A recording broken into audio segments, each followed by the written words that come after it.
早速始めようか。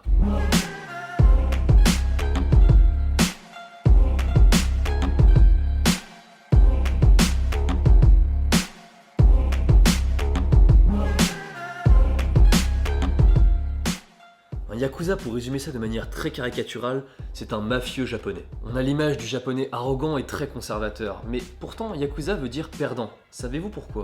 Avant de vous expliquer, il faut savoir que les yakuza descendent de deux catégories, les marchands ambulants et les joueurs professionnels. Et ici, c'est les joueurs professionnels qui vont nous intéresser. Le secret de leur nom réside dans la sonorité. Ya en japonais veut dire 8, ke veut dire 9, et za c'est une contraction ou une déformation de 5 qui veut dire 3. Et on obtient 8, 9, 3. Et si on somme tout ça, on obtient 20, ce qui correspond à une main perdante au jeu Oichiro Kabu, très populaire durant l'ère Edo. Aujourd'hui, un yakuza, c'est loin d'être uniquement un joueur, ses activités illégales se font nombre. Trafic d'armes, de drogue, usure, et plein d'autres encore. Leur influence est extrêmement présente au sein du pays, mais comment en sont-ils arrivés là? Sans pour autant vous raconter l'histoire complète des yakuza, je tiens à vous expliquer comment ils sont montés en puissance jusqu'à la fin du XXe siècle.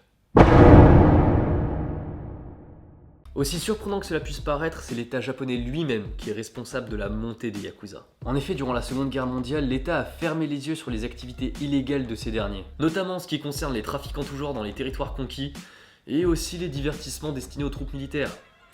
L'État avait tout à y gagner. Et même après la guerre, avec la crise économique au Japon, les yakuza ont aidé à la reconstruction et à l'approvisionnement des ressources à travers tout le Japon, tout en continuant bien sûr leurs activités illégales. Attention, les yakuza sont certes des criminels, mais dans leur organisation, le respect des codes et des traditions occupe une place prépondérante. La discipline et la rigueur leur sont des valeurs essentielles. Pas si surprenant si l'on sait que le système yakuza est inspiré du système féodal. Il existe une manière de s'adresser à ses supérieurs, à regarder ses supérieurs, et à leur demander pardon. Et je crois que c'est cette dernière qui est assez connue. Il existe de nombreuses traditions au sein des yakuza, notamment deux, le Hirezumi et le Yubitsume. Le Hirezumi fait référence au tatouage recouvrant une grande partie du corps des yakuza. Il représente la force, le respect et la fidélité. Il y a bien évidemment une idée de marquer de façon indélébile sur le corps l'appartenance au clan. L'autre tradition, c'est le Yubitsume. C'est une ablation du petit doigt que le yakuza doit s'infliger lui-même pour demander pardon à son supérieur. En plus de faire mal, ce n'est pas très discret. Un tatouage, on peut le cacher sous ses vêtements, mais un doigt en moins, ça ne passe pas inaperçu. Et avec le resserrement des lois anti-gang, les yakuza vont même jusqu'à porter des prothèses pour ne pas attirer l'attention. Il y a bien entendu d'autres traditions, notamment celle où le subordonné prête allégeance à l'oyabu. Et ce pacte entre ces deux personnes se fait en buvant une coupe de saké. Et je pense que ça vous dit quelque chose. Les yakuza adorent ce genre de symbole, mais malheureusement ils ne vont pas jusqu'au bout des codes. Par exemple, il est normalement interdit pour un yakuza de tuer des katagari, cependant on constate que ce n'est pas vraiment le cas. Et c'est justement l'accumulation de ces victimes civiles et de la corruption dans la classe politique qui va faire qu'en 1992, la loi anti-gang va être votée, celle qui va mettre un bon nombre de yakuza derrière les barreaux. Et je souhaiterais ici attirer votre attention. Lorsqu'un yakuza va en prison, c'est pour chantage, meurtre, usure et trafic. Donc pour la majorité d'entre vous, je l'espère, vous ne vous sentez pas directement concerné. Toutefois, j'aimerais vous rappeler qu'au Japon, la simple détention de drogue peut vous écoper une peine de 2 ans de prison ferme. Et la prison japonaise, c'est loin d'être comme la prison française. Pas de nom, un numéro, pas d'autorisation de parler, obligation de marcher au pas, obligation de travailler 8 heures par jour. En somme, une discipline de fer. Je pense que des images seront plus efficaces que des mots.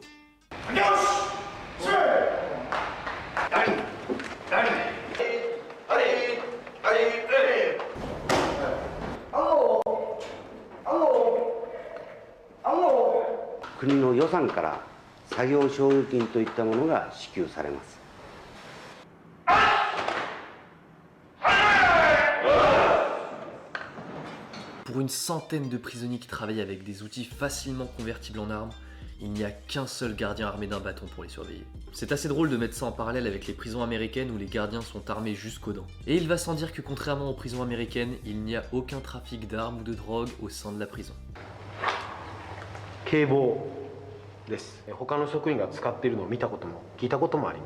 Le système pénitentiaire japonais est orienté vers la repentance et la réflexion sur ses actes passés pour justement construire un meilleur avenir. Malgré toute cette rigueur, ça n'empêche pas aux gardiens et aux prisonniers de développer des contacts assez humains finalement. Ces rapports s'expriment tout particulièrement lors des jeux sportifs organisés entre chaque prison.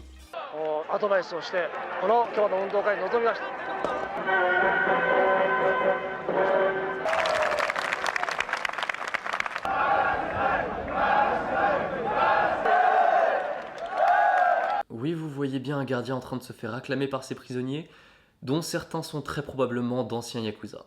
De toute manière, je ne suis pas là pour vous dire si ce système est meilleur ou moins bon que celui en France. Mon but est de vous amener à la réflexion en vous montrant une autre méthode d'organisation. Posez-vous la question si ces méthodes sont humaines ou pas, si elles sont justes ou pas. C'est à vous d'y réfléchir. En conclusion, je dirais qu'à force d'intervention de la police et des resserrements des lois anti-gang, les Yakuza ne sont plus la grande puissance qu'ils étaient auparavant. Enfin, c'est ce qu'on raconte.